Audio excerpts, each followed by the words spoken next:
We will now hear from Charles-Pierre Fontaine-Lamercie, a service provider from Haiti who works with survivors who have experienced conflict-related sexual violence at the hands of armed gangs there. Thank you. Mesdames, Messieurs, Ladies and gentlemen,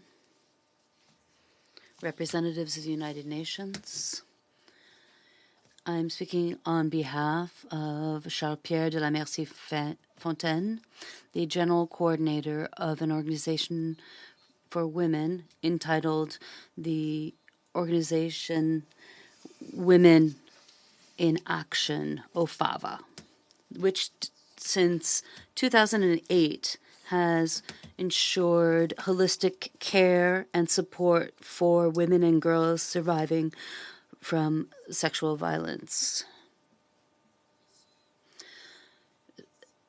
These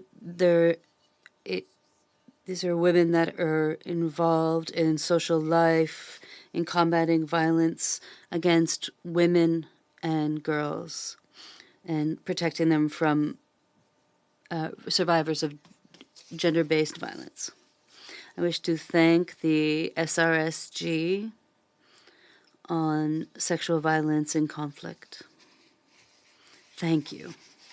Thank you for giving us this opportunity to show to what extent our country represents an extremely dangerous environment for us, for women, girls, the women and girls of Haiti. The greatest problem facing my country currently remains that of insecurity. Recently, gangs have seen an rapid increase in their numbers.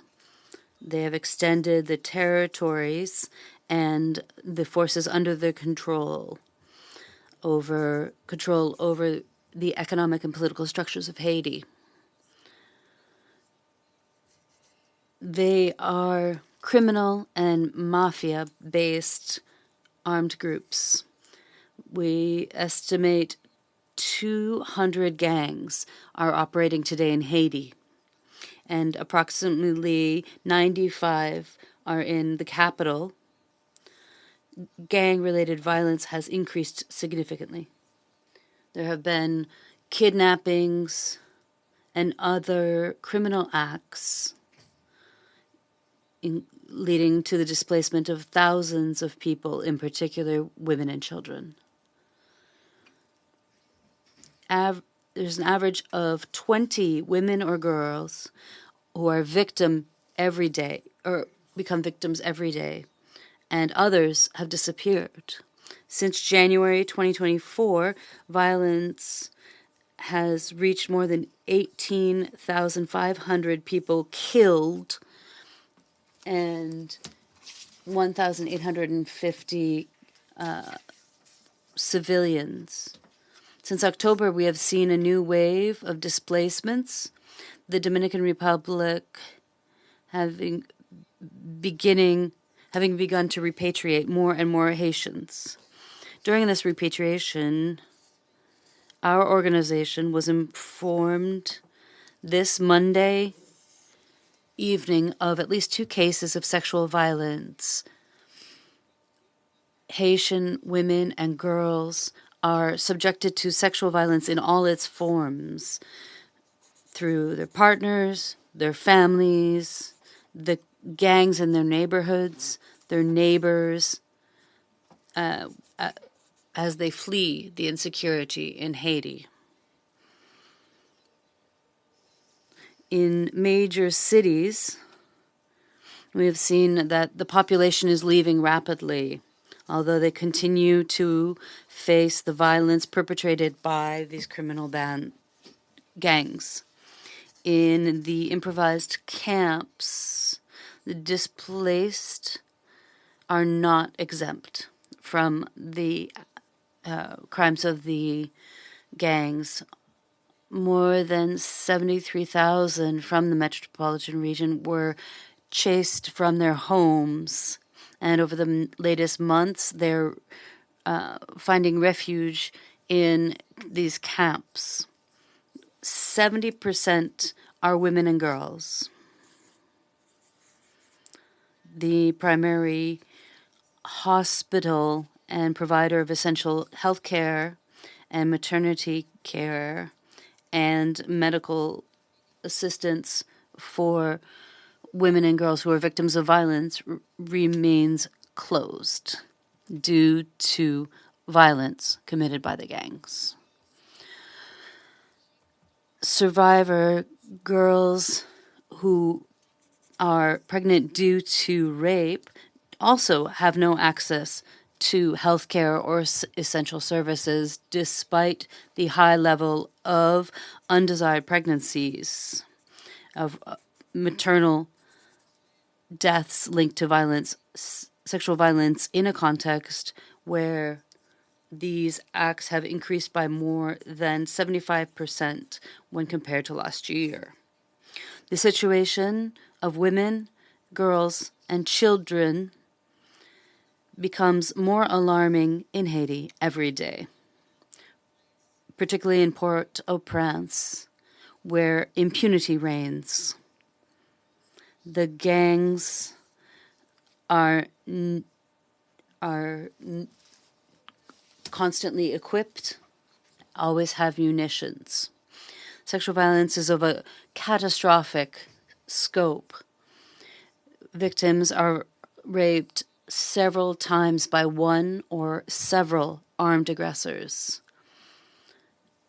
And this is several days or several weeks that this takes place. The population is suffering, the local population, considered to be sexual objects. This is particularly true of women and girls. The rapists at times use videos of rapes to force families of the victims to pay a ransom. The gangs use rape as a weapon of war, and gang control over communities is increased since the deployment of the multinational support force for Haiti. The community bodies are incapable of responding to the needs for protection that have arisen from the current crisis. Women, girls no longer have the right to protection or security. No woman or girl should die. No woman should suffer from violence or rape or other sexual violence.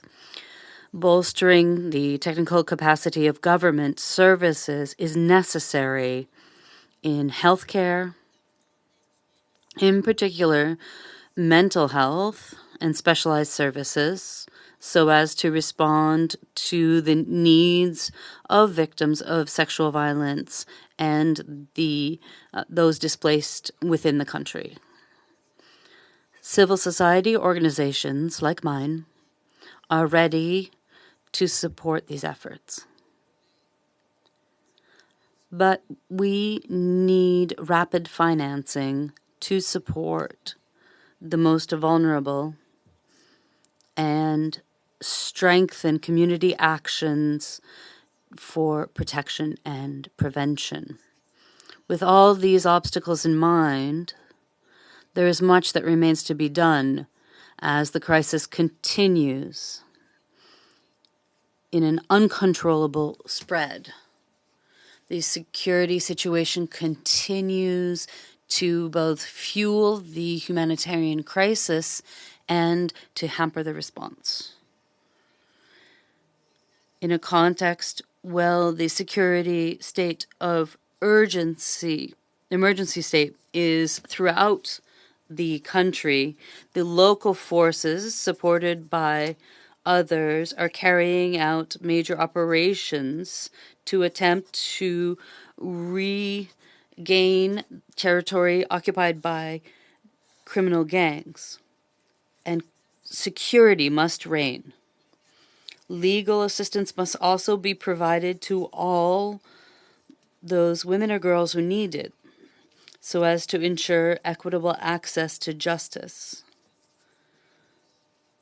The judicial system also needs to be reformed to guarantee that the presumed perpetrators of criminal acts and rape are judged. Ladies and gentlemen, my country has become ruled by gangs. I am launching an alarm to all those countries that are friendly to mine to increase their support for the humanitarian response to assist my people, the people of Haiti, because if nothing is done, then women, girls will and will remain the first victims. Thank you.